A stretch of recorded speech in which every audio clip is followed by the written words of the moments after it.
Tere! Selle aasta viimases Majade ajas saates räägime linnahallist ja keskendume sealjuures tema tulevikule. Saates on ka uue raamatu tutvustus, ilmus Eesti puitarhitektuuri mahukas teos. Aga alustame linnahalliga. Linnahall avati aastal 1980, nagu teab ilmselt enamus eestimaalasi, ja kuigi ettekujutus sellest, et linnahall on ehitatud spetsiaalselt läks purjeregatiks, mis Tallinnas toimus Moskva olümpiamängude ajal, on tegelikult vale. Et seda sellist suurt saalehitist mitmetele tuhandetele inimestele, kus siis saaks korraldada nii kultuuri- kui spordiüritusi, et seda tegelikult planeeriti Tallinnasse juba 70 aastate algusest. Ja linnahall oli siis lihtsalt ettekääne, et see maja püsti panna, aga samas näiteks arhitekt Raine Karp, kes siis koos noore kolleegi Riina Altmäega on selle maja loonud, on 10 aastat tagasi ühes intervjuus öelnud, et olümpiamängud lasid linnahalli põhja. Ehk siis see ehitustempo, mis oli vaja selleks, et ehitada valmis 80 aastaks see kõik suur hoone, et selle ehituskvaliteet oli juba niimoodi, et praktiliselt pärast avamist hakkas siin osa juppe kohe lagunema. Ja eelkõige puudutab see siis vee sisse tulemist ja ühesõnaga, kes kõik on ju käinud linnahallis ja teavad, et need paekivi fassaadi osad, mis ei ole küll konstruktiivsed, et need lagunevad üsna jõudsalt tänase päevani. Ja muidugi maja päris valmis sai siis 82. aastal, kui 2 aastat hiljem avati ka jäähalli osa. Et kuna seda saali, kus me siin oleme praegu, et see oli see algne eesmärk ja siis jäähall tuli natukene hiljem. Stiililiselt on ta ilmselt ikkagi postmodernism, aga mis need konkreetsed eeskujud seal on, et Karp on üsna napisõnaline ikkagi olnud oma sellistes eeskujudes, et tema on rohkem selline arhitekt-insener selles mõttes, et ta on Tehnikaülikoolis alguses ju õppiski ehitajaks seal paar aastat ja siis läks Erkisse üle arhitektuuri peale, et tema jaoks on kõik tegelikult väga ratsionaalne, et kui me mõtleme selle maja peale või siis kadunud Sakala keskuse peale või siis Rahvusraamatukogu peale, et kus väga palju me näeme sellist sümbolistlikku aspekti või selliseid metafoore võib tuletada teatud ruumi osadest või detailidest, et siis tema jaoks on see kõik üdini funktsionaalne ikkagi ja see selline ütleme see püramiidide kihistus või mis iganes, et see on selline tagantjärele tarkus vähemalt tema poolt vaadates, et tema eesmärk oli ikkagi see, et kuna ühendada kesklinn merega ja tekitada siis telg Viru hotelli ja pikki siis merepuiesteed, et kui linnahalli katuselt vaadata, et siis on see täpselt ühe joone peal. Ja teine asi oli siis see, et ikkagi seda legendaarset kilukarvi vaadet ei tohtinud vanalinnale ära varjata, et siis seetõttu on ta istutatud siia niimoodi sisse võimalikult nii palju, kui siis toonane ehitustehnoloogia lubas. Ta ütles, et tegelikult oleks ta tahtnud veel sügavale minna, aga lihtsalt, et seda amfiteatri aspekti rõhutada. Aga see polnud lihtsalt võimalik. Ja teine asi, mis oli oluline, see, et need suured saaleehitised, mida siis toonaste liiduvabariikide pealinnadesse ehitati, et need on sellised, siin oli ta mõeldud 6000 vaatajale see saal, aga tegelikult on siin kuskil 4800 vist kohti pärast, kui siia need Jugoslaavia pruunid teatritoolid pandi. Et see 6000 oli siis selliste plastikistmetega, mis kohe varsti õhtale läksid. Et see spordisaali ja kultuurifunktsiooni ühendamine on keeruline, sest et spordisaalil peavad olema see kaldenurk märksa teravam tohib olla. Sest et ütleme hokivõistlust või kossuvõistlust vaadata võib olla siuke, emotsioonid on laes ja ei ole sul seda ruumi väga vaja. Aga siin nende teatritoolide peal istuda on ju väga mõnus. Et seetõttu ta on tagantjärele öelnud, et linnahalli vormi seisukohalt või sellise arhitektuuri seisukohalt oli väga oluline, et ta sai selle funktsioonid eraldada. Et siis see jäähalli osa tekkis sinna estakaadi alla, mis siis veel ühesõnaga see raudtee, mis sealt alt läbi läheb, mida ammu enam ei ole, et see pidi siis ikkagi ühendama neid alles jäänud tööstusfunktsioone ja sadama osa siis ülejäänud linnaga. linnahall on muinsuskaitse all. Mis on need aspektid, mille põhjal tehakse tegelikult ka otsused, et mingi hoone on seda väärt ja kindlasti peab olema kaitsel? Need otsused võivad olla väga erinevast lähtepositsioonilt tehtud, et ütleme, mõnikord võib olla selleks näiteks mõne väiksema objekti puhul detailides teatud säilivusaste või originaal materjali väga hea, ütleme ehituskehand. Aga linnahalli puhul muidugi on see eelkõige ikkagi see ruum ja see arhitektuur ja need ideed, mis siin taga on, et võrreldes näiteks nende teiste eelmainitud suurte liidu pealinnades ehitatud samasuguste linnahallidega põhimõtteliselt, et need on niisugused suured kastid, mis siis on samuti linnaehituslikud dominandid, aga linnahalli puhul on ta on ikkagi niisugune maastik pigem, kui ta isegi on maja, sest et tegelikult ei saa ju aru, sellel majal pole ühtegi fassaadi tavalises mõistes, et kõige paremini saab sellest majast aru aerofoto pealt. Ja mida siin siis kaitsta, ongi see üldmaht, et nüüd vist küll lubatakse ära lammutada jäähalli osa, aga see põhimõtteliselt, kuhu siis hakatakse seda konverentsikeskust tegema, aga see tuleb üles ehitada samas nagu mahus, et need trepid ja kogu see paraad, nii-öelda pääs jalakäijale peaks säilima. Et kuidas siis tegelikult see on ju jalakäijale mõeldud maja, see ei ole autokasutajale mõeldud maja üldse. Et kuidas siia suurde saali siis pääseb. Ja teine asi on, et see maastiku teema, et inimesed saavad üle maja käia, mis on üsna ebatavaline, saab vaadata mere poole, saab vanalinna poole, siis nüüd juba ka uue kesklinna poole. Et see jätkub ju tegelikult siin majas sees ka. Et me oleme siin praegu suures saalis, et kui tõsta üles need Soomes toodetud rippkardinad, et siis tekib niisugune hiiglaslik avatud ruum. Ühest otsast teise, ma ei mäleta, kas see oli umbes 60 meetrit või midagi sellist, on see saali osa, et kus ei ole ei poste, sambaid ega midagi, et see ruumi tunne on ikkagi väga uhke ja sellist avatud ruumi annab otsida mujalt maailmast ka, et samal ajal, kui me igapäevaselt küll väiksemas formaadis, aga mõtleme Karbi teiste majade peale, et näiteks Rahvusraamatukogu foajee, mis on ju väga luksuslik, sest et tänapäeval selliseid maju keegi enam ei ehita, sest iga ruutmeeter on arvel, vaieldamatult oma ajastu maja. Ja ütleme, vaba ruum, kui selline on luksus.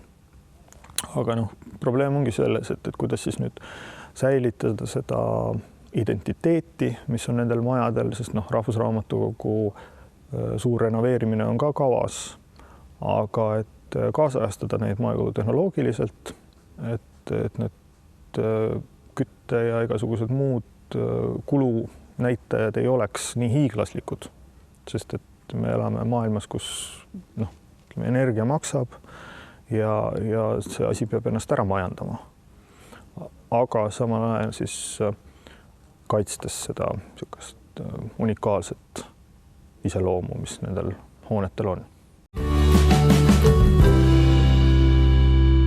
Nendel inimestel, kes siin Leo Leoke ja Tõnu Prööm, kaks juhti on seda elus hoidnud, siis ma olen ka näinud nende silmis seda lootussädet, et ikka see, et me siin istusime ja hoidsime ja kaitsesime seda maja, on asja ette läinud, et see tundub küll, et jah, midagi teha ei ole, midagi ei toimunud, aga tegelikult siin see maja elab täitsa oma elu, kõik alates kommunikatsioonidest ja saalidest ja küttest, et kõike seda säilitada ja taastada. Nad on ju siin kogu aeg hoidnud sellist 12–16 kraadi sees, et ega siin võiks ka praegu teha üritusi, ja ega siis, kui ta kinni pandi 2010. aastal või suleti, otsustati, et suletakse. See tulenes pigem sellest, et kõik need, ütleme siis alates tuleohutusest ja kõigest nendest nõuetest, mis tänapäeva ütleme, see euronõuded on meile toonud, lihtsalt ta ei vastanud enam, et evakuatsiooniteed ei ole sellised ja invaliidid ei saa sisse ja noh, tol korral tehti selline analüüs, et kui seda nüüd rekonstrueerida, et siis see osutub liiga kalliks, siis hakati otsima investoreid, eks. Siis investorid said väga hästi aru, et okei, me võime siia võib-olla kasiino teha, aga kontsertsaali me ei tee. Noh, nüüd on aastad läinud ja on aru saadud, milline väärtus meil siin Tallinna linna kesklinnas on, eks, ja tõesti tohutult hea meel on, et kui Tallinna linna volikogu selle otsuse vastu võttis, et teeme ise korda linnahalli ja siis veel nüüd ka riik omalt poolt appi tuleb, et siin peab, ütleme, kummarduse tegema Taavi Aasale, kes on tõeliselt südamega seda asja Tallinna linna poolt hoidnud ja juhtinud, et ta on tõeliselt suur abiline meile. Projekteerijale ääretult tähtis dokument on lähteülesanne. Teie büroo tegi linnahalli renoveerimise lähteülesande. Pani kokku, tegi valmis. Alustasime sellest, et me tegime linnahalli hoonele programmi analüüsi. Kaalusime siis erinevaid kasutusfunktsioone sellesse hoonesse, pidades silmas seda, et algselt oli see kavandatud suure kontsertsaalhoonena pluss siis jäähall. Ja tänaseks on nii mõnigi asi ühiskonnas muutunud, et iseenesest Tallinna linn ei pidanud jäähalli kui sellist enam tarvilikuks sellises mahus ja sellises suuruses selles asukohas. Küll aga kontsertsaal kui selline on niivõrd unikaalse ülesehitusega hoone ja kontsertsaal otsustati ikkagi säilitada ja rekonstrueerida olemasolevas mahus.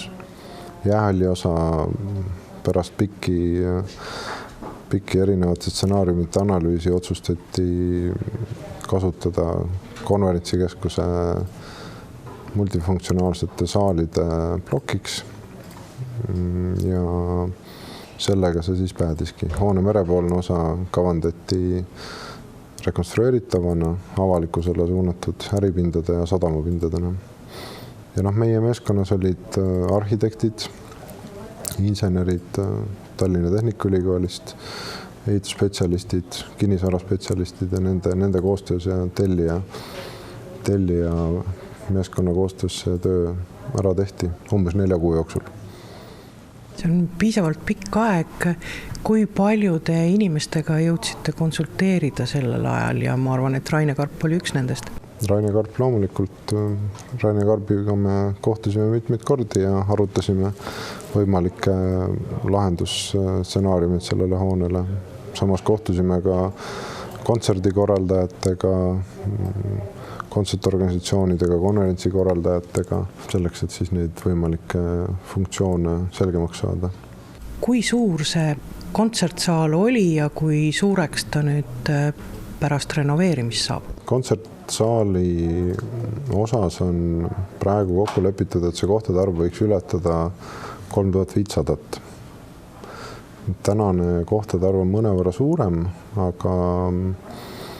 aga ei ole eesmärk tagada maksimaalne kohtade arv. See saal on Tallinna linna jaoks isegi pigem suur ja eesmärk on siis tulenevalt kontsertsaali funktsioonist, kas siis akustiline või multifunktsionaalne võimendatud akustikaga saavutada selline tulemus, et see tuleb üks hea kontsertsaal, mugavate kohtade arvuga, hea ligipääsuga ja ületaks 3500. Et ei ole eesmärk saada ilmtingimata 5000 kohta kui sellisteks. Ja mis veel kontsertsaali puhul on väga oluline, et tema lavaosa oleks transformeeritav, et saaks erinevat tüüpi muusika esitlusi seal läbi viia, nii siis suuremate kooridega kui ka kammerlikemate etendustena. Kuidas selle loomuliku akustikaga, et kas on võimalik seda saali renoveerida nii, et ta ei jääkski loomuliku akustikaga, et seal, millest on ju räägitud, et sümfooniaorkester võiks seal nagu võimsalt esineda? Jah, teoreetiliselt on, aga see kindlasti näeb ette mitmeid muudatusi selle ruumi gabariidis ja ruumi kujus ja istmete asetuses. Et kui see lõplik otsus peaks jääma loomuliku akustikaga saal, siis tähendab see olulisel määral ümberehitusi ja ehk nii mõnegi algselt kavandatud ruumikomponendi muutmist. Aga seda siis peab projekteerija selgitama, tegema vastavad analüüsid, projektlahendused, modelleerima akustikat ja selle lahenduse välja töötama. Et usutavasti loomuliku akustika korral see saali kuju, see, mida me oleme harjunud nägema, see selline modernistlik amfiteater, et see on mõnevõrra teistsugune, eriti siis laekuju osas, küllap ka istme poodiumite kuju osas. Praegu on nii kavandatud, et kontsertsaali osa jääb tööle kontsertsaalina ja jäähalli plokki tulevad konverentsikeskuse saalid. Seal on siis arvestatud sellega, et linnahallis saaks pidada sellist 2500 inimese rahvusvahelist konverentsi, see vastaks rahvusvahelistele konverentsikeskuse nõuetele. Sinna tuleb 12 saali. Sinna tuleb muuhulgas eraldi kasutatav Black Box teatrisaal ja eraldi kasutatav kinosaal, mis siis oleks ka konverentside korral sessiooniruumidena kasutuses. On silmas peetud seda, et kontsertsaali osa üldalad, garderoobid, jalutusgaleriid, puhvetid, et need on ka konverentsi külastajate kasutuses, ehk et nad on siis ristkasutuses erinevate hoonefunktsioonide tarbeks. Linnahall on muinsuskaitse all olev ehitis, et mis olid need punktid, mida sisemuses, ma saan aru, et välimus ilmselt jääb samasuguseks, et mis sisemuses olid need, mida peab ilmtingimata säilitama? Muinsuskaitse eritingimusi koostatakse ja need saavad nüüd sellest kohe valmis. Põhimõtteliselt ja printsiibina on kaitse all hoone kui sellise arhitektuurne ülesehitus ja ka interjöörid avalikes ruumides. Selles osas tehakse praegu inventariseeringut, et need kõik säilitamist väärt mööbli ja interjööri komponendid inventariseeritakse ja määratakse kindlaks. Aga selle põhimõte on selline, et see silmale harjunud vaatepilt, eks ole, peaks säilima. Tegelikult see projekteerimishange viiakse läbi autoriõiguse silmas pidades. Tegelikult on ju hoone autorid on elu ja tervise juures ja meil on autorikaitseseadus, millest tulenevalt tuleb kõik need hanked läbi viia. Et ma usun, et siin mingit konflikti sellega ei ole ja kindlasti ei eeldata mingisugust lähenemist, mis peaks kuidagi autoriõigustega vastuollu minema.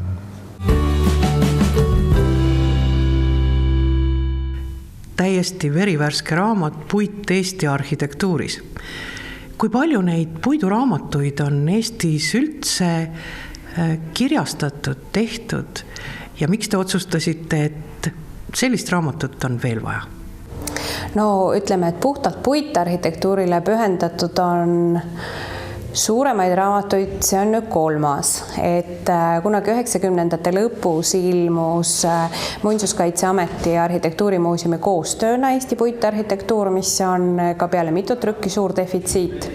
2 aastat tagasi ilmus Tallinna Kultuuriväärtuste Ameti ja Arhitektuurimuuseumi koostöös raamat Tallinna puitarhitektuur ja mis oli küll suunatud põhiliselt ajaloolisele arhitektuurile ja sealt tegelikult kasvas välja ka see idee, et ikka tuleks üle-eestilist asja ka ajada ja kuna seekord küll on väljaandja siis Metsa- ja Puidutööstuse Liit, kes annab välja ka parima puitehitise preemiat, siis sellel raamatul on nüüd rohkem kaasaegse arhitektuuri suunas.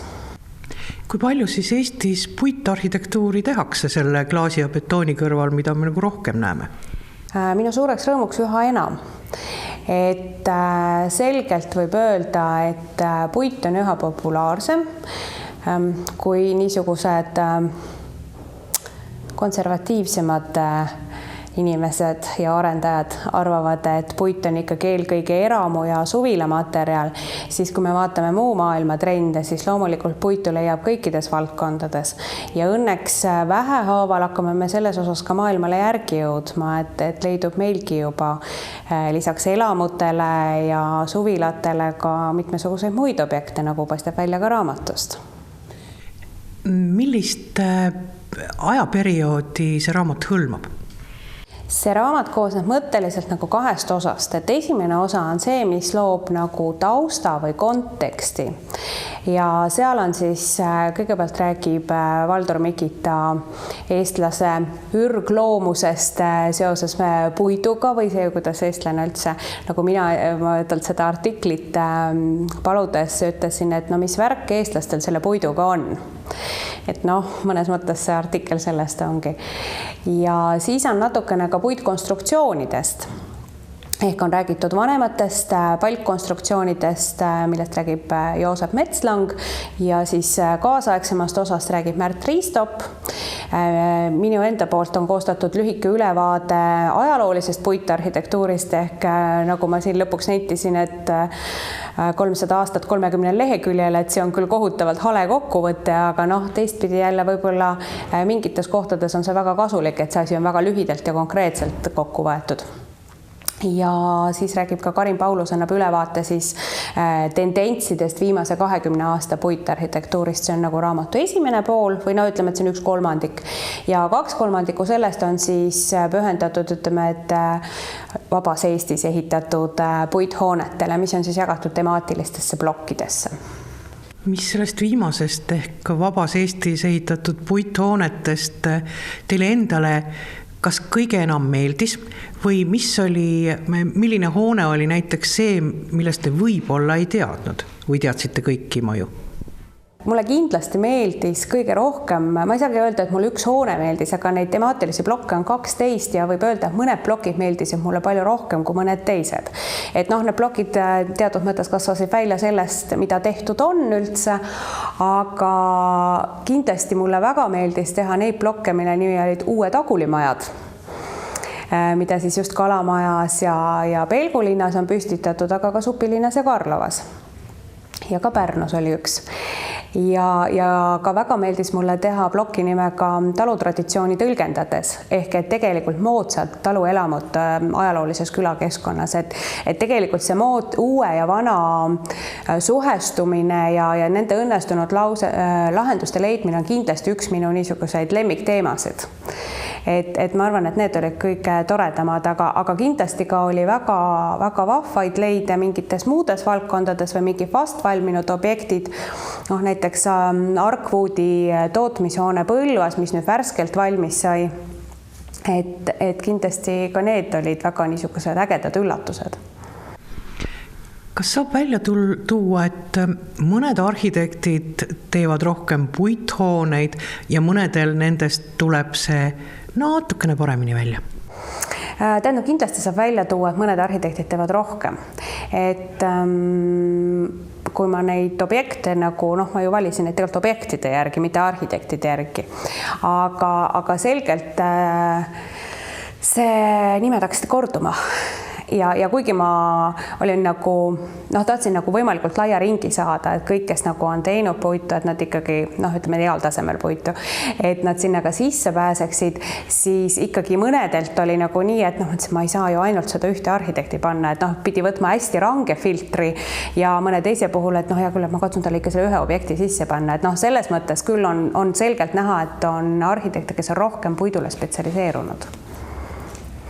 Kas tuli ka välja, et ütleme, et aastakümnete kaupa on midagi puidus tehnoloogilises mõttes midagi on muutunud, mida saab rohkem teha, mida näiteks ütleme, et 50 aastat tagasi ei olnud võimalik? Ja loomulikult tänapäeval võib puidust isegi pilvelõhkujaid ehitada. No ütleme, see on ülekantud tähenduses. Praegu on siiski 20 korrusest veel ülespoole pole jõutud, aga Bergeni 14 on minu meelest tänaseks juba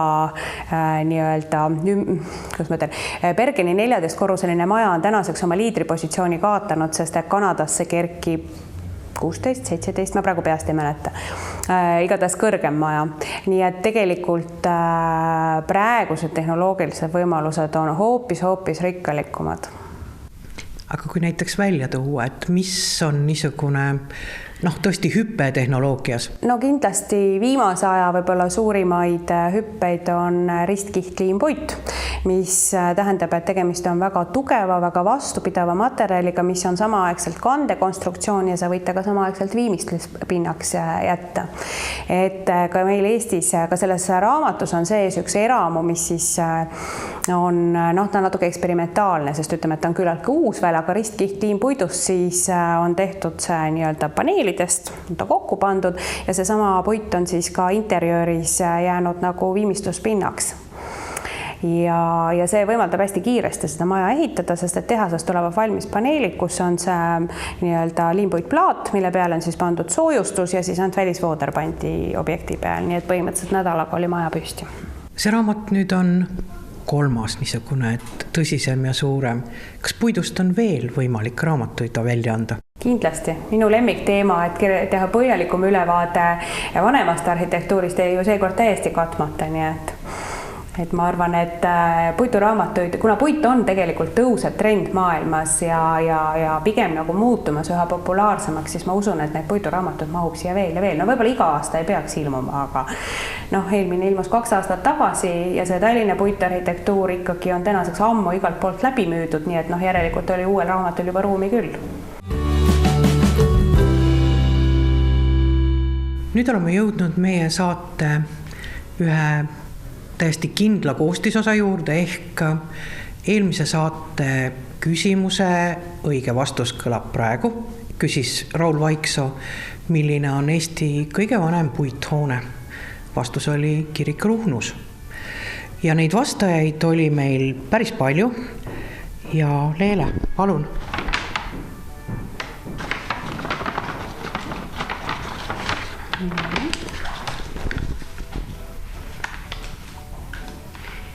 Ja õige vastuse eest saab preemia Annika Almere. Palju õnne, aga sellega see saade veel ei lõppe, sest ka selles saates on küsimus ja kuidas see kõlab? See kõlab siis järgmiselt. Eelmisel nädalal anti välja Eesti arhitektuuripreemiad ja seal võidutses õige mitme objektiga üks büroo. Ja selle büroo loomingu hulgas, mis pärjatud sai, on ka mitu puithoonet. Milline büroo see oli? Kellel see vastus teada, saatke õige vastus ja ma arvan, et õige vastus ära meiliaadressile majadajas@tallinna.tv. Seekord jääb teil pikem aeg vastamiseks, sest tänane saade oli selle aasta viimane. Järgmine saade tuleb juba uuel aastal ja kuskil jaanuari keskpaigas.